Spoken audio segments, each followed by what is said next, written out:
Greetings and salutations, amateur historians, bored teenagers, and everything in between. My name is Mado. Today, we're discussing the colonization and subsequent decolonization of Africa. If you enjoy this video, make sure to like, comment, and subscribe with notifications so you never miss an upload. It's greatly appreciated as it pushes my video up in YouTube's leaderboard, ranking creators' self-worth by how many people hit that damn bell. So thank you and enjoy the video. If I were to ask you guys what you picture in your head when I say Africa, I would get varying responses. The average Westerners among you would say this, and a whole lot of this. Your travel fanatics would say this, the Chinese government would say this, and Catalyst would say this. Now, if I were to ask someone from the 16th century, I would get a very different answer.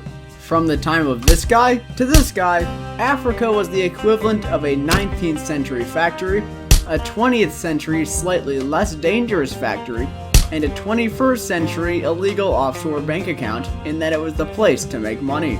This was due in part to its geography.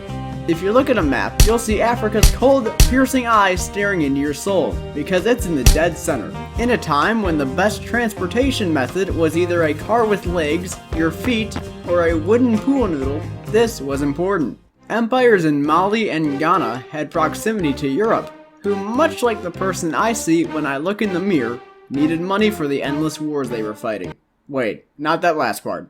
In the east, empires on the Horn of Africa had proximity to the Arabian Peninsula. Did somebody say Middle East? Smells like somebody needs to get freedomized. What the hell are you doing here? Are you talking to me, you freedom-hating bastard? You don't even exist yet. Freedom can't be bound by the restraints of time, you Chinese puppet. What? Get out! Fine. You don't even exist. Soon that bastard will know what it's like to not exist. Down south, on the Swahili coast, Africans profited off of the fact that until some crazy bastard decided that he wanted to sail a boat through the desert, the only way for the powers of Asia to trade with the West was to go through the Mozambique Channel and around the Cape of Good Hope. All in all, the Africans had a great thing going for them. People from across the world were trading for their gold, salt, ivory, and cash crops, and they were getting super rich off the back of it. This couldn't collapse. How could it ever collapse?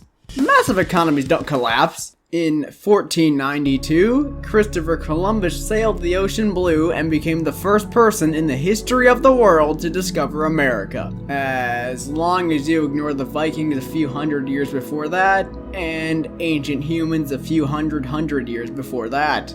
Which is exactly what I'm gonna do. Because unlike the Vikings, who discovered a cold, useless, wet rock, sorry Canada, Columbus discovered a warm, wet, and fertile rock, perfect for growing sugar. Lots and lots of sugar. Way too much sugar, it turns out. And you're a wealthy English business mogul. You're not supposed to work. That's not your job. So, how on earth are you gonna make all this money, I mean sugar? The answer was Africa. The Europeans didn't want some revolutionary invention, or Africa's vast resources. They wanted people. The Atlantic slave trade had begun. The slave trade was actually just a smaller piece to the puzzle that was the Columbian Exchange or triangle trade, which worked like this. America's vast resources were politely borrowed from the Native Americans. These included a certain food that a certain country got just a little too dependent upon, a child's second favorite item right next to Fortnite skins, and your grandfather's addiction. In return, the natives got subjugation and smallpox. Now that was the worst trade deal in the history of trade deals, maybe ever. These resources were shipped across the Atlantic, insert sounds of sailors dying here, and they were manufactured into products in Europe. More deadly sailing, these goods are in Africa now. In return, the African empires gave the European slaves to start the process all over again. African empires were getting richer, and I'm sure they were riding high. Which is natural. To be fair, when skydiving, it's also natural to feel euphoric. Until you hit the ground. As my neighbors would tell you, sometimes the people you live right next to are your worst enemies. And no, I'm not moving the elephant. Across the continent, tribes were fighting within each other to see who could be big balls tough guy. War leads to anarchy. Anarchy means every man for themselves, and in my humble opinion, I need this food more than you. And Africa in the 1880s was running out of food after a series of droughts, making resources a rather divisive topic, and generally making the tribes weaker. Another thing making the tribes weaker was European disease, and smallpox ravaged populations. Over in Europe, they know there's no better investment than war, and they were knowledgeable about the fifth law of thermodynamics, which states that a gun can solve any problem. The problem, as described by totally not made up foreign minister subscribed to Mato, we're out of money. The fifth law also scales up proportionally to the size of the gun, as this graph accurately shows. And holy balls, is that a big gun! You go ahead, Europe. Break Africa for your benefit. It's your God-given right. Much like as an American, it's my God-given right to own an F-22 Raptor and a Tomahawk missile. Starting in 1884, a ton of European nations, such as Britain, France, Russia, and the United States, met in Berlin. The Berlin Conference, as it was called, turned out to be only the second most important meeting to take place in Berlin. After the 4 months of talks, Europeans had pretty much figured out what to do with Africa. You know, without the consent of Africa. And by 1914, the borders were set. France got this part, Portugal got this part, Britain got everything, Spain lost its pride, Italy was there, Ethiopia said screw off, and King Leopold got his own personal sub-Saharan resort. From here, the colonizers took a series of different routes. One option was to let a few companies run everything. Boy, does that sound familiar. These were companies like the British East African Company and the British South African Company, like father like son. However, most of these companies weren't profitable, but that's not a problem. Just ask Uber, or Tesla, or Lyft, or Amazon. Some nations chose to rule over their colonies directly, while others let their settlers rule. However, the end goal was always the same: adding zeros to the bank account. This meant building infrastructure, but not the useful infrastructure that helps people. No, we don't do that around these parts. The type of infrastructure that leads directly from the sweet resources to the coast.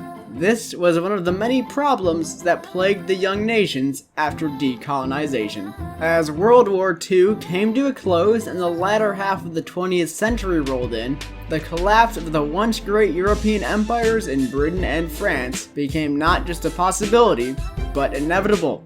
The Africans were never really that fond of being ruled over, and once they got their hands on some really big guns, large-scale resistance movements rose up.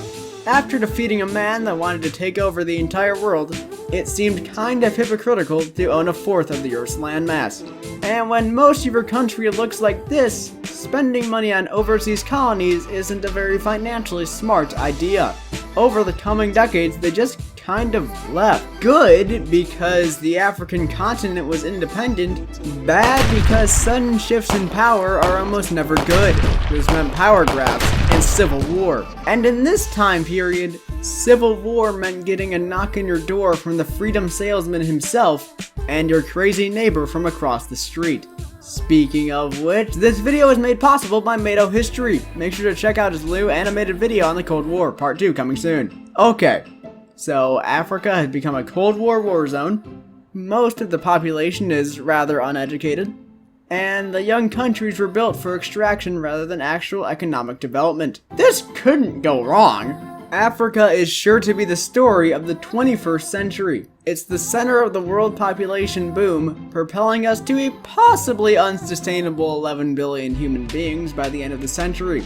And up to 4.3 billion people may call it home by 2100. As the planet gets more heated than a Call of Duty game chat, the continent will take much of the hit, as already struggling economies will have to deal with an increasing abundance of extreme droughts, disease, and water shortages.